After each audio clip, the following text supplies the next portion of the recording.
Hello everybody, welcome to my channel. It's Sinaqolo Sinoyolo Dlamini, and today we are going to be talking about mistakes that applicants make when applying into university. Now I have applied to university 3 times in a row, so I would know all of the tricks and things that you need to do to make sure that you qualify or considered for that particular course that you're applying for. Now, without further ado, let's get into the video.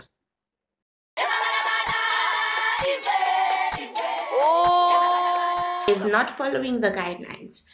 Now, in those very competitive courses, there are a set of guidelines that are in a document that you need to read instructions, especially if you are applying and you are out of university, or you are applying and you are in matric, to make sure that what other things can you do to make sure that your application is specific. These courses would be courses like medicine, BCom accounting, your pharmacy, and also your law. As I have indicated in the past videos, that I usually focus on the guidelines. On the medicine video, that I usually focus on the guidelines, as the guidelines are very different for each and every person. So please make sure that you also look whenever you're applying at a particular university for that course you intend on applying to, if there are any specific guidelines or what the course needs of you.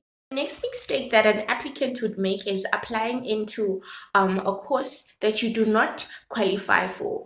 Now, do not be mistaken. If you do not qualify for this course last year in grade 11, and you also don't qualify for that course in your trials in grade 12, then think again and think about other alternative options, because there is no way that already there's just so much competition and so many applicants, so there is no way that you would be considered for a course that you do not qualify for in this instance. Which I'm not saying that you may not, to make sure that you qualify for this course, but I'm saying that there are very low chances for you to be accepted in this course. Another thing I'd also advise, in addition to reading the guidelines, if you do not find out the guidelines, is for you to also read the prospectus entirely and read the prospectus clearly so as you understand it. Do not leave something that you do not understand. Ask people, call the university. They are frequently asked questions. Another mistake that applicants make is refusing advice from those that have already applied for the program, or students that are already at tertiary level, or someone who knows more information about it. If you're going to ask me something, and trust me, I've been helping students with applications. If you're going to ask me what it takes to get into physiotherapy at the University of KwaZulu-Natal, I would tell you expectations based on my experience or people that I know around, and what are their APS scores, or how tight the competition is usually, and when they select people for the course, which APS score is desired to get into that course. Because I always say that meeting the minimum requirements does not guarantee admission, so you need to make sure that you have the highest scores ever.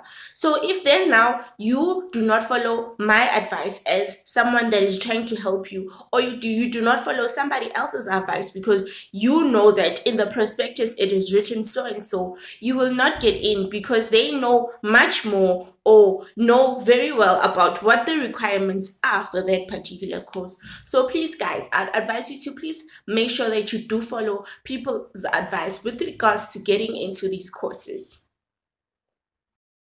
In addition to making sure that you read the prospectus clearly, is to make sure that you pay your application fees on time and make sure that you apply on time.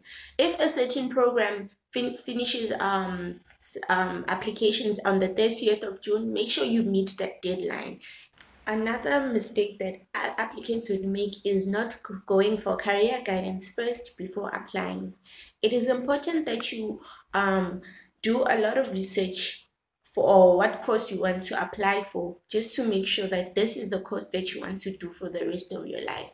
This is also to avoid wasting money and wasting funding opportunities by applying for a course that you would not like later and then have to drop out. So please make sure that you follow career guidance open days. If you can, go to those open days, or also even watch a lot of YouTube videos about people's experiences and how it is like to do and be in that particular course. Another mistake that applicants make is applying at one place. There are so many universities in South Africa and also so many courses offered at the universities. And also at that point, there are so many universities that offer free applications, which I will link down in the description below. If finances are a problem for you to apply in these places, the reason why I'm saying you need to apply in more than one university is that you never know where your destiny is and where your luck is, and you want to ensure that if they do not consider you at this particular university because of space and because of points, there could be another university whereby your marks are just what they need. So to avoid gap years and to avoid that emotional stress, please make sure that you apply at every university if you can, or apply at a minimum of 5 universities. Also, make sure that you consider other courses and you mix other courses, although you put your designated course first, because you need to make sure that at least if it happens that sometimes you do not get into the university, it's easier to go into that course. I mean, it's easier to get into another course and then transfer to another course once you are into the university, because they do offer space for students that are within that university. And so unfortunately, we have reached the end of today's very short video. Please stay tuned for more and more videos about applications and how it is like to be at the university life. Please stay tuned. Please like, comment, and subscribe, and share this video if you care. Thank you so much for watching, and I'll see you next time, guys. Bye.